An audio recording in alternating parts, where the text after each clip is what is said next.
Hi, this is Mike Maloney, and about a month and a half ago I did a video called Revolution, the Risk-Reward Ratio.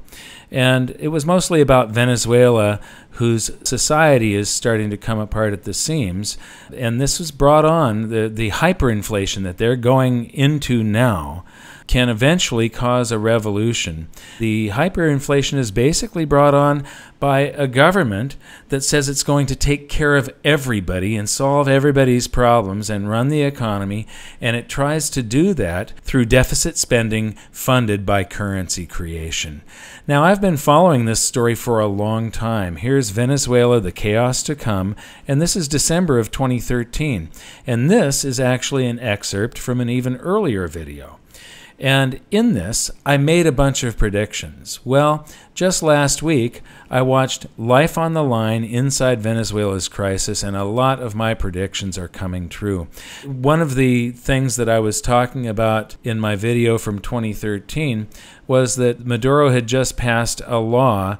He thought that electronics and appliances had gotten too expensive, so he passed a law saying that all retailers of electronics and appliances had to cut their prices by 50%. Well, you know, if you're running a business selling electronics, you're probably making about 30%. So if you have to cut your prices by 50%, you're losing money on everything that you sell.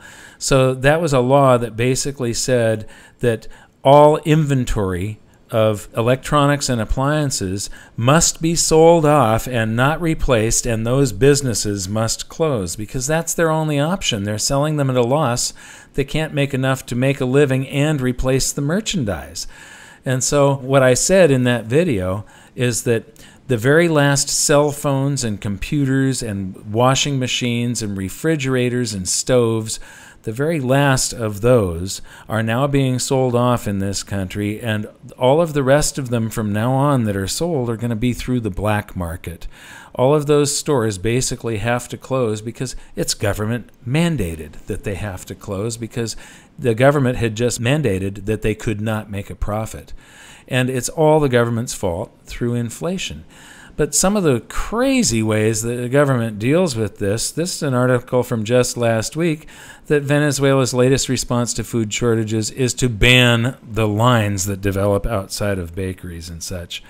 And so this says that President Maduro has stopped trying to fix problems like devastating scarcity of food, which has led to things like malnutrition, riots, food truck hijackings, vigilante lynchings of petty thieves, and the starvation of zoo animals, which I will come back to in a minute.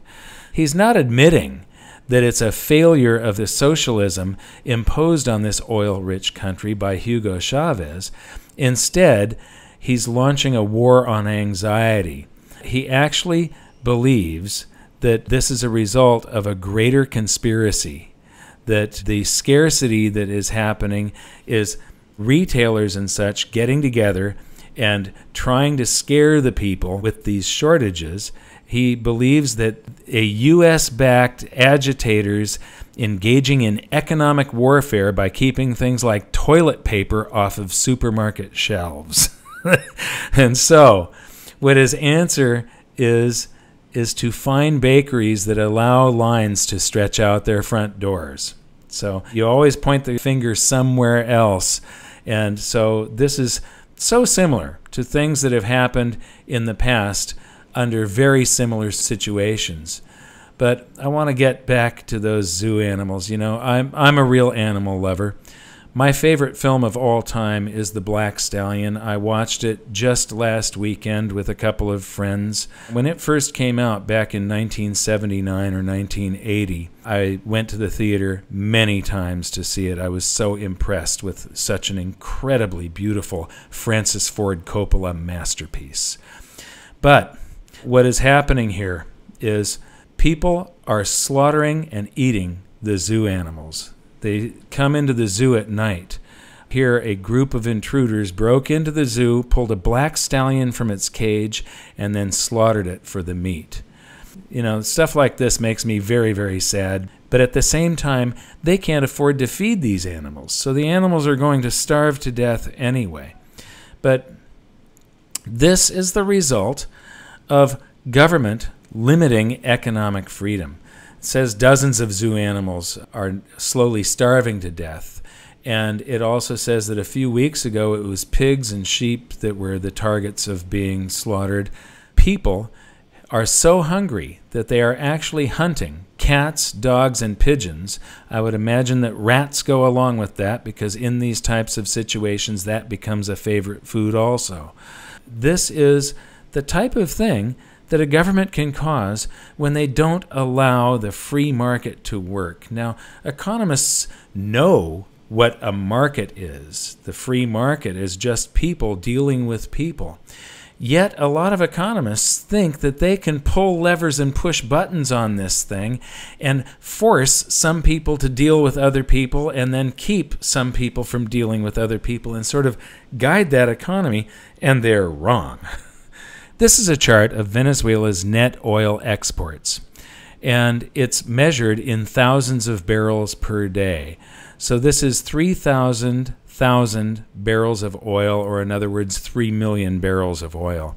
And this would be 1997, 1998, 1999 when Hugo Chavez took office, 2000, and then somewhere in here he nationalized the oil companies, somewhere around this peak.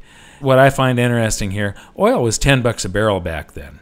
Then it started rising as their production started falling. Now, with so much more cash, oil going from 10 bucks to 140 bucks a barrel down here, that means that oil went up 14 times, and this has not even dropped by half. So that means that they're having 7 times more income from the oil that they're pumping, even though this is going downhill. Now, if their oil industry is that profitable, because, and I'm sure that Hugo Chavez thought that this was all of his work, all this extra income from oil, because he nationalized the oil companies, but look at what happened to their production. It was just falling off a cliff because government doesn't do anything well. So their ability to produce oil was falling, and this only goes out to 2013. I would bet that right now their oil production is just falling off a cliff, and this is an enormous portion of the national income for Venezuela.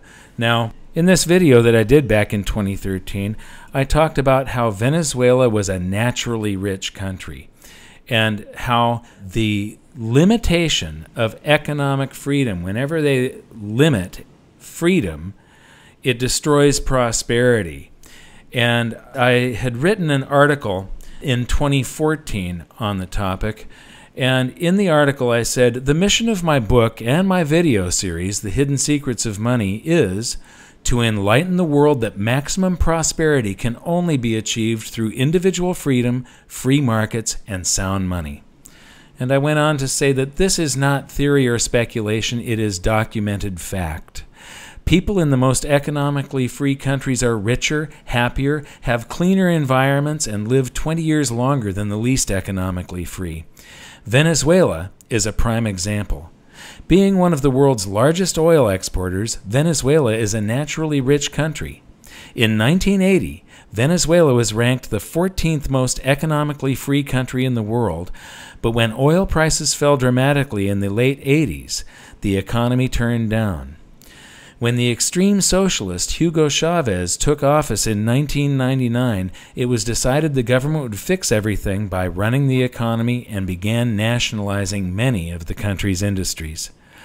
Now the nation has fallen from the 14th most economically free to number 152 out of 152 countries measured.